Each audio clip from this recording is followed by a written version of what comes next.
Hey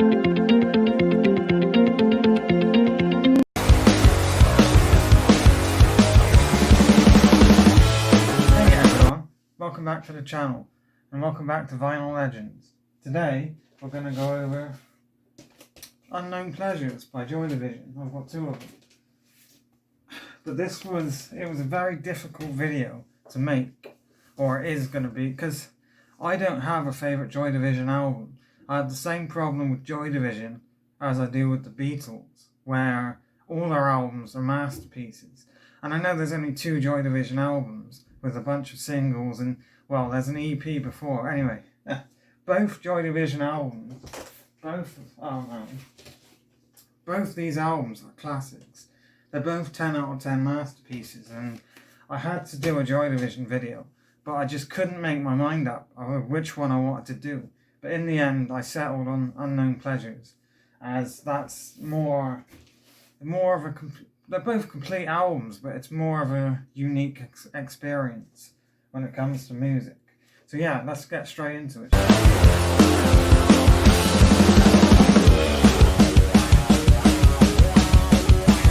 So the look of this album cover, it's pretty basic, but it's very iconic. It's a t-shirt. I've seen loads of people wear this t-shirt with that on it.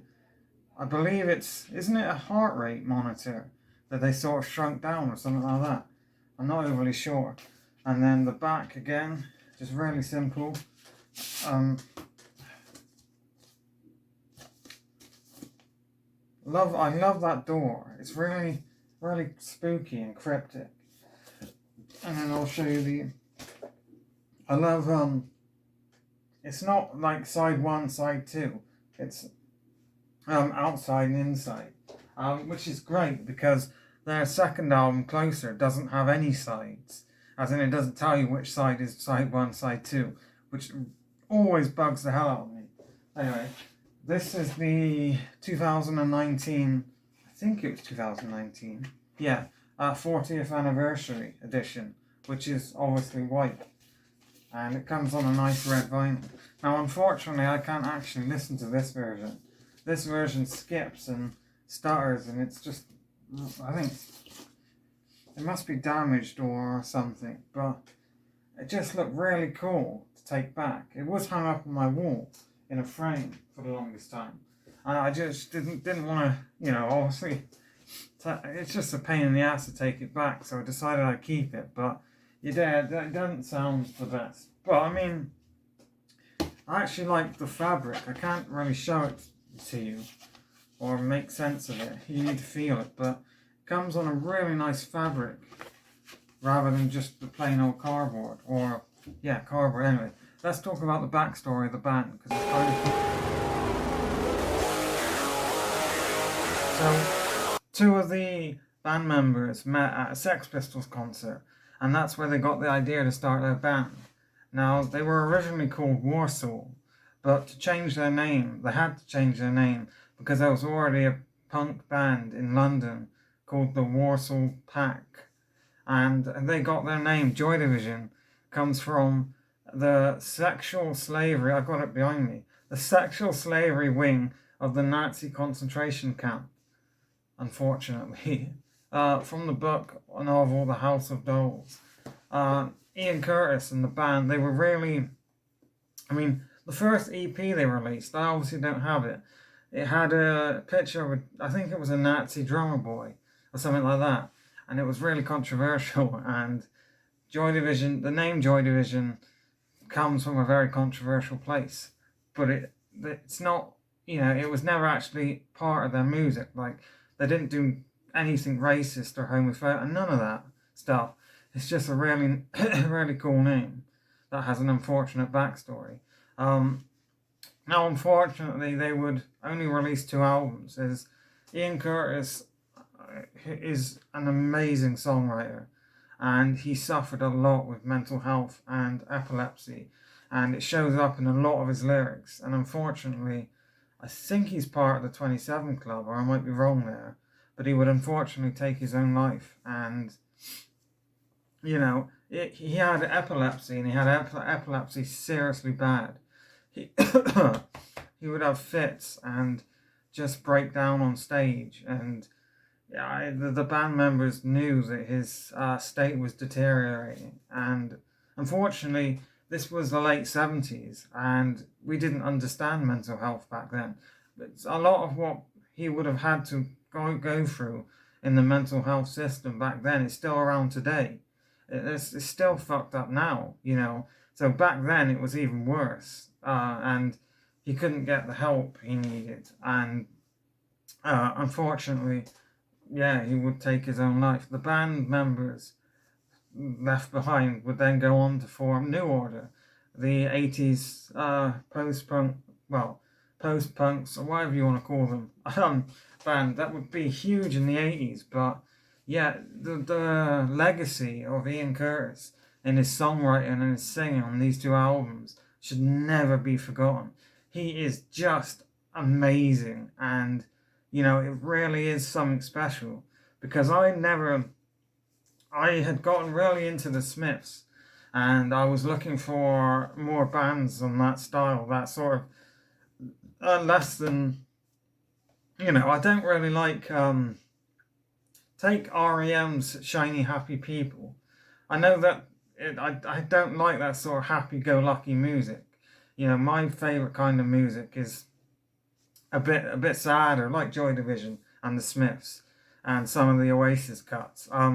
So yeah, that's how I found Joy Division, and I was hooked. Hooked. My favourite Joy Division song is She's Lost Control. Unfortunately, I think it's up there, and I'm not going to get it down. But the 2020 40-year anniversary for Closer comes with She's Lost Control on the B-side of Atmosphere. And it sounds amazing. I know I've gone off on a tangent, but it sounds amazing. But on that note, let's talk about the songs.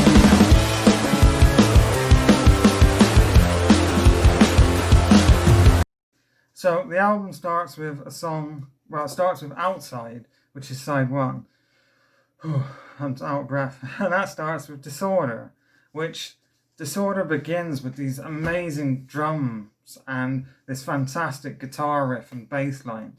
And then the opening lyrics to the whole album are, I've been waiting for someone to take me by the hand, lead me through the pleasures of a normal man, or something like that. And it's such a perfect way to open your album, you know. Those opening lyrics, like, I want you to guide me through these unknown pleasures, these unknown experiences that I haven't felt. It's such a beautiful moment. And I absolutely, chair's broken, absolutely adore it. And then, I don't know why I'm out of breath. The second song, Day of the Lords, is so harrowing. The chorus, where Ian Curtis is pretty much screaming, you know, where will it end? Where will it end? Bodies of pain, bodies of pain. It's stunning and beautiful, and it really just, it gives me goosebumps, you know, really, it's such an emotional song. Candidate, Insight are amazing, and something to be mentioned is Martin Hannick's production on the whole album. Just stunning production. Sort of sounds like, it sounds very distant, also very close. I love the laser beams. It sounds like laser beams, which you can find on, I believe it's Candidate, yeah. And it just, there's so many different sound effects used in this album, across the whole album, that just add something extra. There's some more mystery to it, and that really encapsulates me every listen. You know, you hear like the broken glass found on the closing track of the album. It's just stunning. So big up to Martin Hannick, that's his name. New Dawn Fades, one of their best songs, which closes side one. Now side two starts with She Lost Control. Now the story goes, Ian Curtis worked in a mental hospital, and this is also before Joy Division, and he would meet someone, he would meet someone with epilepsy who, this poor girl had a complete fit, an epileptic fit, which is something I've obviously never had to deal with, and I can't imagine what it's like, but she was just on the floor, and that really stuck with him, and that would get him to write the song. So the whole song is about someone who is going through an epileptic fit and loses complete control of themselves and is begging for everyone around them for help because there's nothing they can do. She's given away the secrets of her past. She's lost control again. So she's having to tell people, I'm having another epileptic fit, please help me. And Ian Curtis is such an amazing songwriter because that song makes me emotional and it really hits me deep. And I've never had to deal with epilepsy, and I can't imagine. God bless anyone who has to deal with that because it must be horrible. And it's such a beautiful song. And then we have Shadow Play, which has an amazing guitar riff and bass line. The bass guitar work throughout the whole album is amazing. Amazing musicians. And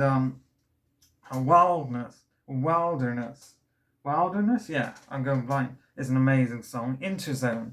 Now, Interzone has a much more punk rock theme or feel to it. It could go on their EP before this album, sort of thing, and it just sounds amazing. It's a very kick-ass moment on the album. Then the album ends with I Remember Nothing, which throws that away, and it starts with this sort of eerie broken glass sound effects as Ian Curtis. It's a very slow song with Ian Curtis monochrome, that's the word, monochrome vocals, and it's stunning. And I love the chorus where he's not singing it fast or punk, he's just very slow with it. It's very eerie and it gives me goosebumps. And a lot of closing tracks to albums are big, brash finishes. Take Sgt. Pepper's with A Day in the Life. But this is just so slow, eerie, scary. The production is amazing and it just captures me and I love it. And it's just amazing. The whole album. The musicians and Ian Curtis make it amazing, but then Martin Hannett's production just take that and goes ham with it, makes it even more amazing. It's just my favourite thing about Joy Division is definitely Ian Curtis's vocals because, as you know, I love unique vocals, and I have never heard anyone who can sound like Ian Curtis can, especially on the songs She's Lost Control and Day of the Lords. Just amazing. So, in conclusion,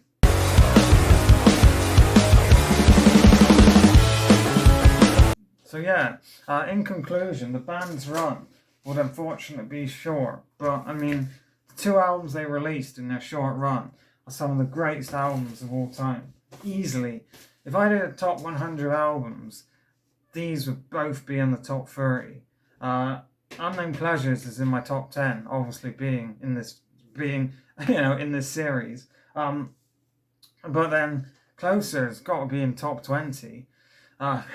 Just amazing. This album is a 10 out of 10. I say that every time because it reminds me that when I do the normal vinyl review videos, I need to give them ratings because I keep forgetting. But yeah, this is a 10 out of 10. It's just stunning. So if you've never listened to Joy Division, a lot of people, and I'm not gatekeeping or anything like that, a lot of people wear t-shirts or have seen this logo before, but have probably never listened to the album. So I would definitely give it a listen if you haven't. But yeah, thanks for watching, and I'll see you again next time where we go over Linkin Park. Take care, everyone. Done.